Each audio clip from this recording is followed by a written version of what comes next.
सीटों के बंटवारे को लेकर हलचल से जुड़ी हुई हर एक खबर हम आप तक सबसे पहले पहुंचा रहे हैं। जेडीयू और बीजेपी नेताओं के बीच बैठकों का दौर चल ही रहा है और सीधे बड़ी खबर के लिए रुख कर लेते हैं अपने सहयोगी राहुल का। बिल्कुल, तो बिहार में किसकी बहार और देखिए एनडीए में सीट शेयरिंग का जो फॉर्मूला है वो अंतिम दौर में है, क्योंकि अंतिम दौर की जो बातचीत है वो एनडीए के घटक दलों के बीच हो रही है। और इस बीच बड़ी खबर कि बीजेपी और जेडीयू नेताओं की बैठक जो है वो चल रही है। और इस बैठक में बता दें कि उप मुख्यमंत्री सम्राट चौधरी के आवास पर जो जेडीयू के और बीजेपी के नेता है वो पहुंचे हुए हैं। बीजेपी चुनाव प्रभारी धर्मेंद्र प्रधान सम्राट चौधरी के आवास पर पहुंचे हैं, जहां पर बातचीत चल रही है। उमेश कुशवाहा भी सम्राट चौधरी के आवास पहुंचे हुए हैं। संजय झा साथ में, ललन सिंह, विजय चौधरी, ललन सराफ सम्राट चौधरी के आवास पहुंचे हैं। तो जेडीयू के ये बड़े नेता, बड़े चेहरे जो आपसी तालमेल और फाइनल दौर की जो बातचीत है वो कर रहे हैं। तो सम्राट चौधरी के आवास पर दिलीप जायसवाल भी पहुंचे हुए हैं। तो देखिए बीजेपी लगातार इस जिम्मेदारी निभा रही है कि एनडीए के जो घटक दल हैं उनसे एक एक करके मुलाकात हो रही है। इससे पहले चिराग पासवान से लगातार जो बातचीत का दौर है वो चलता रहा। आज ही उपेंद्र कुशवाहा से भी मुलाकात हुई और माना जा रहा है कि मांझी से भी मुलाकात होगी और सीट शेयरिंग का फॉर्मूला अंतिम दौर में। तो जेडीयू और बीजेपी के नेताओं के बीच इस बैठक को इस लिहाज से भी महत्वपूर्ण माना जा रहा है कि चिराग को मना लिया गया है, बीजेपी अपने घटक दलों को मना चुकी है और इसीलिए ये मुलाकात अब सहयोगी दलों में जेडीयू के साथ भी होती हुई। संवाददाता शैलेंद्र ने जायजा लिया, आप भी देखिए। उप मुख्यमंत्री सम्राट चौधरी के आवास पर एनडीए के प्रमुख नेताओं की इस वक्त बैठक चल रही है, जिसमें जदयू के कई नेता पहुंचे हैं। ललन सिंह, संजय झा, उमेश कुशवाहा के साथ साथ बीजेपी के बिहार चुनाव प्रभारी धर्मेंद्र प्रधान, प्रदेश अध्यक्ष दिलीप जायसवाल के साथ साथ कई नेता इस वक्त उप मुख्यमंत्री सम्राट चौधरी के आवास में मौजूद हैं और एक बड़ी एनडीए की भी बैठक चल रही है। और ख़ास तौर पर चिराग पासवान से बातचीत हो जाने के बाद और उपेंद्र कुशवाहा से बातचीत होने के बाद इस बैठक को उप मुख्यमंत्री सम्राट चौधरी के आवास पर बुलाई गई है और माना जा रहा है कि चीज़ें जल्द से जल्द तय हो जाएं, सीट शेयरिंग पर जो बातचीत है जल्द से जल्द फाइनल हो जाए, इसी को लेकर के यह बैठक बुलाई गई है। शैलेंद्र, न्यूज़ 18 पटना। जुड़े हैं शैलेंद्र, बीजेपी और जेडीयू में बहुत खींचतान नहीं थी, बहुत पहले सीटों को लेकर के बहुत तालमेल बन चुकी थी, लेकिन बाकी जो घटक दल हैं उनसे बातचीत का ये सिलसिला जो है वो चल रहा था। लेकिन अब माना जा रहा है कि सारे घटक दलों से बातचीत हो गई है और अब अंतिम दौर की बातचीत बीजेपी और जेडीयू नेताओं के बीच। अभी अपडेट क्या इस बैठक से?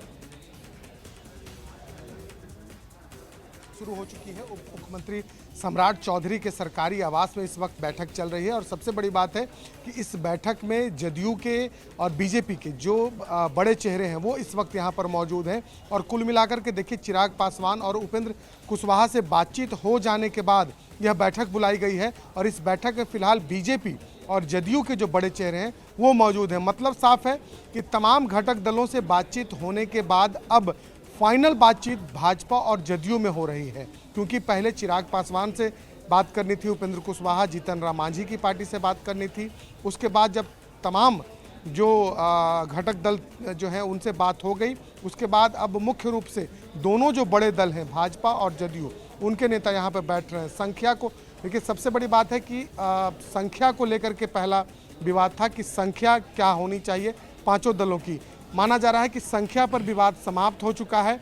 अब सीटों को लेकर के जो बातचीत थी, उम्मीदवारों को लेकर के जो बातचीत थी, वो बातचीत फाइनल और अंतिम दौर में है। इस वक्त जो सम्राट चौधरी के आवास पर बैठक हो रही है, इस बैठक में तमाम चीज़ें अभी तय हो जानी है और माना जा रहा है कि इसके बाद ही अब घोषणा भी होगी, जब साझा रूप से एक बार सभी जो एनडीए के घटक दल आपस में बैठेंगे, उसके बाद घोषणा होगी। लेकिन अभी जदयू और भाजपा के बीच जो सीटों का और संख्या की बातचीत करनी है, वो बातचीत इस वक्त सम्राट चौधरी के आवास पर चल रही है। जी शैलेंद्र, आवाज आ पा रही है? एक कड़ी इसमें क्या मांझी बचे हुए जिनसे बातचीत होनी बाकी है?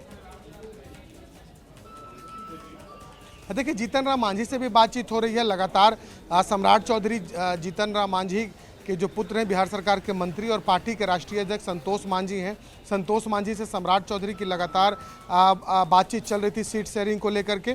तो तमाम घटक दलों से बीजेपी खुद बातचीत कर रही थी और जब बाकी जो 3 जो छोटे घटक दल हैं उनसे जब बातचीत हो गई है उसके बाद बिल्कुल, तो दोनों अब बड़े घटक सीटों दल को जदयू लेकर और कहीं कोई पेच नहीं है। इस पर अब फाइनल फिगर अपने अपने घटक दलों के बीच में तस्वीर साफ है और इसीलिए अब औपचारिक ऐलान भर का इंतजार बाकी है, लेकिन उम्मीदवारों को लेकर जरूर चयन की प्रक्रिया चलती हुई सूत्रों के हवाले से इस वक्त बड़ी खबर आ रही है। चिराग पासवान की बीजेपी के साथ सीट शेयरिंग फाइनल हो चुकी है। सूत्र ये जानकारी दे रहे हैं चिराग पासवान और बीजेपी के बीच सहमति बन चुकी है। चिराग पासवान की पार्टी को वो फिगर अब जान लीजिए 25 से 26 सीटें मिलने का अनुमान जाहिर किया जा रहा है, जिसमें पहले 21 सीटों की बात चल रही थी, लेकिन जब फाइनल बातचीत हुई है यानी चिराग ने अपनी सहमति दी है उसमें 25 से 26 सीटें मिलने का अनुमान जाहिर किया जा रहा है। कुछ अन्य मुद्दों पर भी सहमति बनी है। राज्य और केंद्र की सरकार में पार्टी को उचित सम्मान देने पर सहमति बनाई गई है। चिराग पासवान के Bihar first, Bihari first vision को प्रमुखता से लागू किया जाएगा। जिस बात को चिराग पासवान संभवतः बार बार रख रहे थे उस पर भी हामी भरी गई है। तो इस वक्त की सबसे बड़ी पॉलिटिकल अपडेट यही है कि चिराग पासवान को मना लिया गया है और अब तमाम एनडीए के घटक दलों के बीच एक साथ बैठकर मुलाकात और सीटों की संख्या से आगे अब उम्मीदवारों की बातचीत चलती हुई।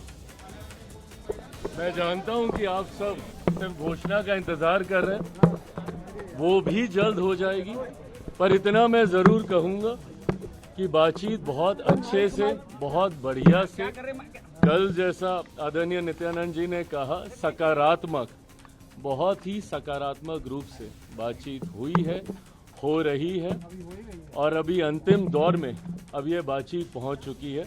मुझे लगता है जिस घोषणा का इंतज़ार आप सब कर रहे हैं कि कौन कहाँ कितनी, हम लोग हर एक माइन्यूट जितने भी डिटेलिंग्स हैं हर चीज़ को हम लोग पहले ही डिस्कस कर लेना चाहते हैं, ताकि बाद में गठबंधन के भीतर किसी भी चीज़ को लेकर, सीटों को लेकर, प्रत्याशियों को लेकर, कहाँ पे कौन कैसे प्रचार करेगा, कैसे, हर चीज़ को विस्तार से हम लोग चर्चा करना चाहते हैं, जो कि बहुत अच्छे से हुई है, हो रही है और मुझे लगता है बहुत जल्द आप सबके सामने ख्याल रखा गया सर आपका आत्मसम्मान। प्रभु, जहाँ पे मेरे प्रधानमंत्री हैं वहाँ पे कम से कम मुझे अपने सम्मान की चिंता करने की जरूरत नहीं है।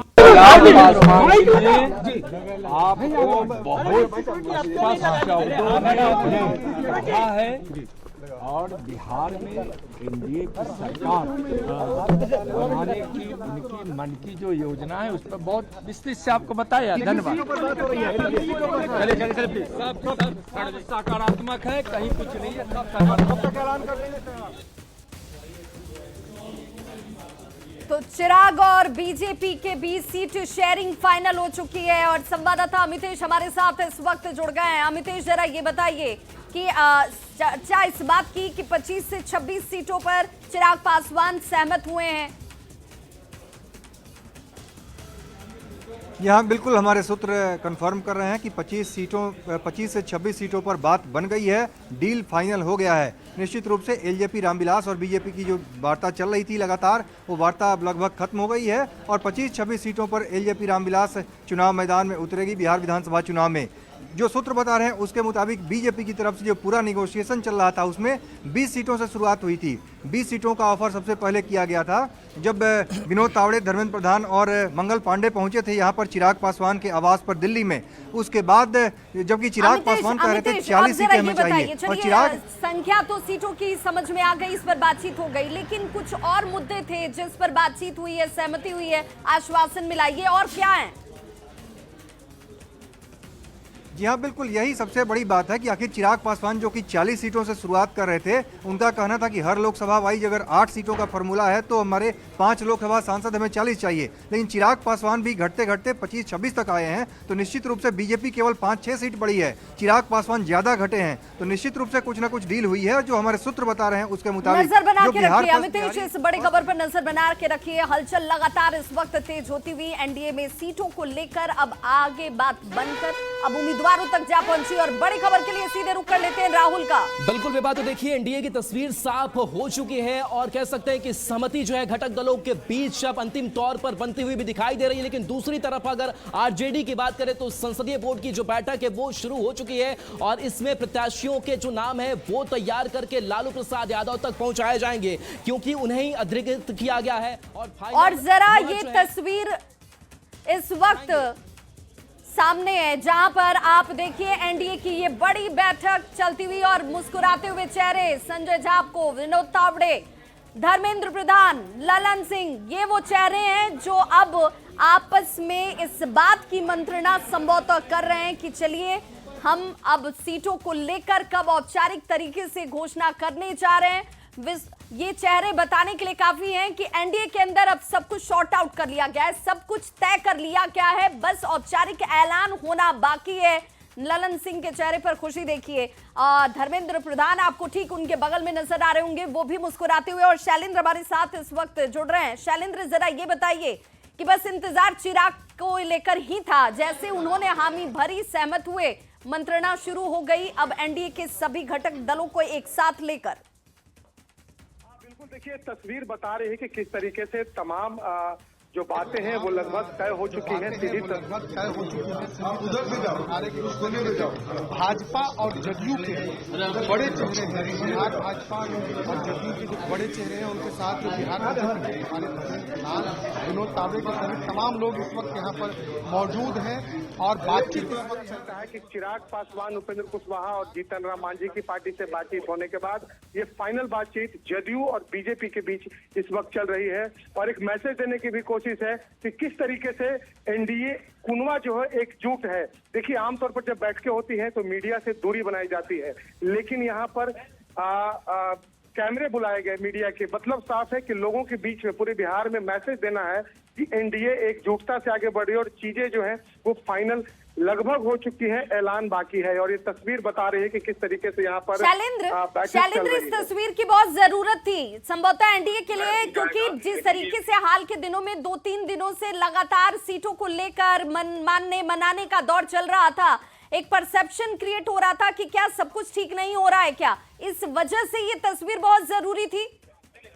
बिल्कुल, देखिए जाहिर सी बात है कई तरीके की खबरें आ रही थी कि चिराग पासवान नहीं मान रहे हैं, उपेंद्र कुशवाहा नहीं मान रहे हैं, घटक दल में कोई परेशानी है, सीट शेयरिंग में कोई परेशानी है, लेकिन अभी जो ये तस्वीर सामने आई, ये तस्वीर यह बताने के लिए काफी है कि तमाम चीजें एनडीए में ठीक है और इसी को लेकर के यह तस्वीर भी यहाँ पर लोगों को दिखाई गई, मीडिया को दिखाई गई, ताकि लोगों को दिखाया जा सके, एक मैसेज दिया जा सके कि बिहार एनडीए में चीजें तय हो गई हैं और अब थोड़ा वक्त बाकी है जब ये बाकी चीजें भी यहाँ पर तय हो जाएंगी। तो देखिए इस वक्त बैठक शुरू हो चुकी है और इस बैठक में सभी घटक जो बड़े चेहरे हैं दोनों बड़े दलों के, बीजेपी और जेडीयू, उनके बड़े चेहरे इस वक्त यहाँ पर मौजूद है और एक मैसेज देने की कोशिश है।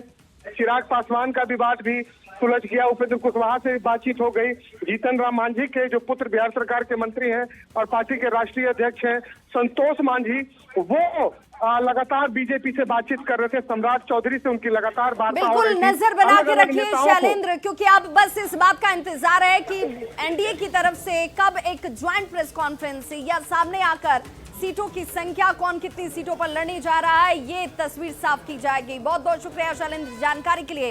और बड़ी खबर के लिए एक बार फिर से रुक कर लेते हैं सहयोगी राहुल का। बिल्कुल, तो आप एनडीए खेमे की तस्वीर देख रहे थे और ये तस्वीर बता रही कि किस तरीके से सब कुछ अब एनडीए में ऑल इज वेल हो चुका है, सीटों पर सहमति बन चुकी है और प्रत्याशियों के नाम भी जल्द सामने आ जाएंगे। लेकिन दूसरी तरफ महागठबंधन की अगर बात करें तो यहां बहुत कुछ होना बाकी है। लेकिन इस बीच आरजेडी की जो संसदीय बोर्ड की बैठक है वो लगातार चल रही है और ऐसे में जो प्रत्याशियों के नामों की एक लिस्ट है वो तैयार की जाएगी और ये लालू प्रसाद यादव तक पहुंचाई जाएगी। लेकिन इससे पहले जो कांग्रेस जो ऑब्जर्वर थे वो पहुंचे थे, उन्होंने भी मुलाकात आरजेडी के नेताओं से नहीं की। हालांकि कल जो संसदीय बोर्ड की बैठक होनी थी वो इसलिए टाल दिया गया था कि जो कांग्रेस ऑब्जर्वर हैं वो बिहार आने वाले हैं, तो ऐसे में मुलाकात होगी। लेकिन मुलाकात नहीं होना ये भी बहुत कुछ कहता है कि क्या अभी भी बहुत कुछ सुलझाना महागठबंधन के अंदर बाकी है। लेकिन आरजेडी अपने स्तर से अपने प्रत्याशियों को फाइनल कर रही है और लालू प्रसाद यादव इस पर आखिरी तौर पर हरी झंडी दिखाएंगे। रवि नारायण हमारे साथ जुड़ गए हैं। रवि, बातचीत, मंथन, प्रत्याशियों के चेहरे को लेकर के अभी बैठक से अपडेट क्या? जी बिल्कुल, देखिए यहाँ पे राबड़ी आवास पे जो है वो हलचल बहुत तेज है और पार्लियामेंट्री बोर्ड की जो बैठक है वो शुरू हो चुकी है। और यहाँ पे आपको तस्वीरें दिखाता हूँ। राबड़ी आवास के अंदर आरजेडी के तमाम जो बड़े चेहरे हैं, पहले जो है वो राज्य पार्लियामेंट्री बोर्ड की बैठक होगी, तो वो बैठक खत्म होने के बाद जो है वो केंद्रीय संसदीय बोर्ड की जो बैठक है वो होगी। और यहाँ पे देखिए लोगों का जो जमावड़ा है किस कदर है, जो उम्मीदवार हैं, जो समर्थक हैं, सारे लोग जो है यहाँ पे जमे हुए हैं। लगातार लोगों से ये बात भी कर रहे हैं कि भाई हमारा ख्याल जरूर रखिएगा।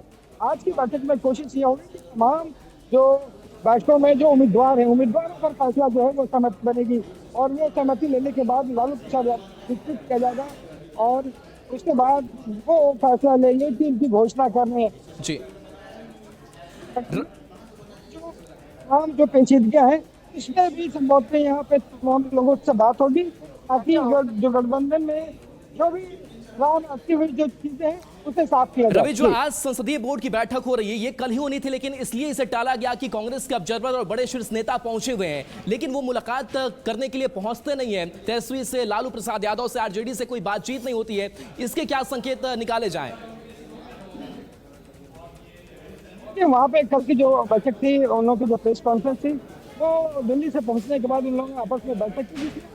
पहले काफी देर हो चुके थे और उसके बाद वहां से देर रात जो है वो प्रदेश अध्यक्ष राजेश राम और खासकर शकील अहमद खान जो विधायक दल के नेता हैं, ये दो लोगों ने जाकर के मुलाकात की। कृष्णा अल्लावरी जो है वो भी साथ में मौजूद थे और देर रात तक ये जो है तेजस्वी यादव से बैठक चली और तमाम जो बातें कांग्रेस के नेताओं के साथ उन्होंने की थी वो तेजस्वी यादव को बताया। जी मुकेश सहनी जो है वो चलिए बिल्कुल इस संसदीय बोर्ड की बैठक पर नजर बना के रखिए, अपडेट आगे भी लेंगे। फिलहाल बहुत बहुत शुक्रिया रवि इस खबर के लिए।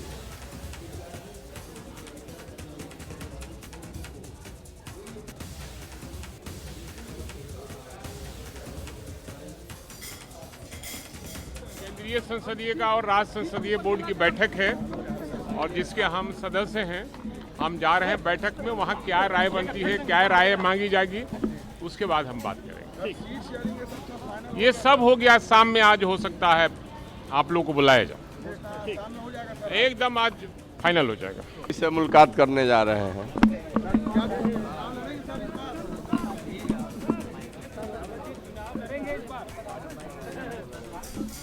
बोर्ड के बैठक के तेसर बैठक के बाद है ना बताएंगे। अभी उसके लिए अलग कमेटी है, हम लोग का संसद उसमें होने के बाद बताएंगे। क्या लग रहा है पार्टी पुनः मौका देगी? क्या लग रहा है पार्टी बाद में बताएंगे। हाँ, तो पार्लियामेंट्री बोर्ड के मीटिंग में इसी पर चर्चा होती है, टिकट बंटवारे पर, गठबंधन पर, पार्टी में देने पर, इस पर चर्चा होगी। सीट शेयरिंग कब तक हो जाएगा? आज से कल तक हो जाएगा। अब जितनी सहमति बनी है, जितनी बने उस पर चर्चा होगी। करीब करीब सब में सहमति है, हम लोग कोई मतभेद नहीं है। किसी प्रकार का कोई प्रॉब्लम कहीं कुछ नहीं है, हमको नहीं लगता कोई दिक्कत है। जो जितनी जानकारी मुझे है इसे तो मान लीजिए अभी डिस्कशन होगा, लेकिन हमको नहीं लगता कोई दिक्कत। क्लियर हो जाएगी, तस्वीर साफ हो जाएगी आज से कल तक। तो मुझे अभी पता चलेगा कि एजेंडा क्या है। May be seat sharing, may be declarations of candidate, whatever I don't know. मुझे नई चीज़ें हो जाएंगी। अब तो वक्त ही कितना बचा है, already model code of conduct लग चुका है, तो मुझे नहीं लगता है मे बी कि सब कुछ क्लियर होगा। मुझे ऐसा नहीं लगता है, सारी चीज़ें हो चुकी हैं और बस अगर शीर्ष नेतृत्व तय करती है तो डेफिनेटली परिहार से, ये डिपेंड्स ऑन शीर्ष नेतृत्व। तो बिहार में राजनीतिक हलचल इस वक्त बेहद तेज नजर आ रही है, जिसमें महागठबंधन के अंदर आरजेडी अपने अपने कैंडिडेट्स को लेकर के तो कम से कम कवायद में जुट गई है और लगातार इस वक्त बैठकों का दौर चलता हुआ। राज्य संसदीय कमेटी की बैठक चलती हुई, इसके बाद केंद्रीय संसदीय बोर्ड की बैठक चलेगी और अब तक क्या कुछ हुआ है जरा वो भी जान लेते हैं और समझ लेते हैं, क्योंकि सियासी तौर पर आज किस तरीके से अब तक हलचल रही है। रंगलाई नित्यानंद राय की कोशिश और चिराग पासवान के साथ 4 दौर की मुलाकात के बाद बातचीत तय हो गई और सब कुछ फाइनल हो गया। चिराग को 25 से 26 सीट का अनुमान जाहिर किया जा रहा है दिए जाने को लेकर। जेडीयू और बीजेपी के बीच अहम बैठक जो है वो इस वक्त चलती हुई सम्राट चौधरी के आवास पर ये बड़ी बैठक इस वक्त चल रही है, जिसकी तस्वीर आप देख पा रहे होंगे, जिसमें तमाम बड़े चेहरे आपको दिख रहे होंगे, चाहे वो डिप्टी सीएम सम्राट चौधरी हो, विजय चौधरी हो, संजय झा हो, धर्मेंद्र प्रधान हो, सभी लोगों की मौजूदगी यहां पर आपको दिख रही होगी। उमेश कुशवाहा और राबड़ी आवास पर दूसरी तरफ आरजेडी की बैठक चलती हुई, जिसमें राबड़ी आवास पर सीट बंटवारे पर चर्चा चल रही है और बताया जा रहा है कि आज से लेकर कल तक संभवतः कि टिकट को लेकर, सीटों को लेकर सब कुछ साफ कर दिया जाएगा, लेकिन फाइनल मोहर जो है वो लालू प्रसाद की तरफ से ही लगाई जाएगी। देश के सबसे बड़े उद्योगपति और रिलायंस इंडस्ट्रीज के चेयरमैन मुकेश अंबानी आज बद्रीनाथ धाम पहुंचे। बद्रीनाथ धाम में उन्होंने भगवान बद्री विशाल की विशेष पूजा अर्चना की और आशीर्वाद लिया। भगवान बद्री विशाल के दर्शन पूजन के बाद उन्होंने माता लक्ष्मी मंदिर परिसर की परिक्रमा की और घंटा कर्ण भगवान के भी दर्शन किए। पूजा अर्चना के बाद मुकेश अंबानी ने बद्रीनाथ और केदारनाथ धाम के लिए 5-5 करोड़ रुपए का दान दिया है। इससे पहले बद्रीनाथ धाम पहुंचने पर बद्री केदार टेम्पल कमेटी के अध्यक्ष और उपाध्यक्ष ने उनका स्वागत किया। इस दौरान माणा और बामड़ी गांव की महिलाओं ने फूल बरसाए। इस मौके पर मुकेश अंबानी ने कहा कि देवभूमि में आने का मौका मिलना और बद्रीनाथ भगवान के दर्शन का सौभाग्य मिलना बड़ी बात होती है। उन्होंने पिछले दिनों प्राकृतिक आपदा में जान गंवाने वाले लोगों के परिवारों के प्रति भी अपनी संवेदना जाहिर की। देवभूमि में वापस आने का मौका मिला और बद्रीनाथ भगवान के दर्शन हुए, इसका मैं सौभाग्य मेरा मानता हूँ। मैं हर एक साल आता हूँ और पूरे उत्तराखंड में जो प्रोग्रेस हुआ है ये हमारे प्रिय चीफ मिनिस्टर की लीडरशिप में हुआ है और ये unprecedented progress chief minister Dhami के अंडर ये ऐतिहासिक है और ये मैं अगले 30 साल से आ रहा हूँ यहाँ और ये जो मैंने लास्ट इतना काम हुआ है ये बहुत उत्तराखंड को आगे लेकर जाए। जो आज हुआ है वो अगले 10 साल में बहुत लोग आएंगे और पूरे स्टेट की प्रगति होगी। पिछले दिनों में जो क्लाउड बर्स्ट हुआ है और जो नुकसान हुआ है, जिन परिवारों को कष्ट और उनके साथ हम और रिलायंस फाउंडेशन है और जो भी हम उत्तराखंड के लिए कर सके वो हम कर रहे हैं। मेरी सभी परिवारों से उनके लिए सद्भावना। और अभी दिवाली अगले हफ्ते ही आ रही है और मेरी तरफ से सभी उत्तराखंड वासियों को बहुत शुभकामनाएं। तो बिहार में किस